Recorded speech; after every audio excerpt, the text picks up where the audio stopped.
যে দেখলাম রঘুনাথপুর বিধানসভার শাসক দলের প্রার্থী, তৃণমূলের প্রার্থী এবং তৃণমূলের নেতা প্রার্থীর সহযোগী সাদ্দাম আনসারি, ওনারা নিজেদের ভোট প্রচারের জন্য হাসপাতালে এমওটিতে প্রবেশ করে সেখানে একজন রোগীকে চিকিৎসা করছে গ্লাভস পরে।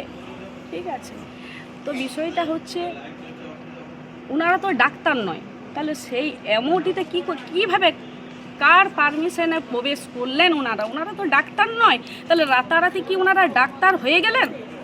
আজকে চিকিৎসা করছে এমওটিতে ঢুকে গ্লাভস পরে, আজকে মানুষের জীবন নিয়ে ছিনিবিনি খেলছে। তাহলে আমার প্রশ্ন এটাই যে রঘুনাথপুর হাসপাতালে কি সত্যিই যে স্বাস্থ্য ব্যবস্থা ভেঙে পড়েছে? এই অভিযোগ কতটা ভিত্তি আছে আপনারা দেখুন। আমি কখন ডাক্তার সেজে গেলাম? তাহলে আমাকে সার্টিফিকেট থাকতাম, আমি ভিতরে থাকতাম। আমি একজন মুমূর্ষ রুগীকে বা আমি অ্যাক্সিডেন্ট কথা শুনে এটা বরাবরই করে থাকি। তখন আমি নিজেকে চিনতে পারি না আমি কি একজন মনোনীত প্রার্থী হিসাবে। আমি একজন মানুষ হিসাবে ওদের পাশে দাঁড়িয়েছি এবং আমি নিয়ে গেছি। আর যেটা বলছে ওরা অপারেশন থিয়েটার, ওরা হাসপাতাল গেছে কখনো? ওটা অপারেশন থিয়েটার নয়, ওটা ড্রেসিং রুম। ওখানে ড্রেসিং করে কোনো হলে এটা আমরা বরাবরই দেখেছি এবং বরাবরই করে থাকি। ঠিক আছে, আর যদি মানুষকে বাঁচাতে এটা অপরাধ বলে মনে হয়, তো এরকম অপরাধ হাজারবার করবো। ওদের যা করার থাকে করুক। ঠিক আছে, মানুষ আমাকে বলছে পাশে থাকতে, আমি থাকি, এতে অনেকের উপকার হয়েছে এবং অনেক মানুষকে বাঁচাতে পেরেছি, এখানে আমি খুশি।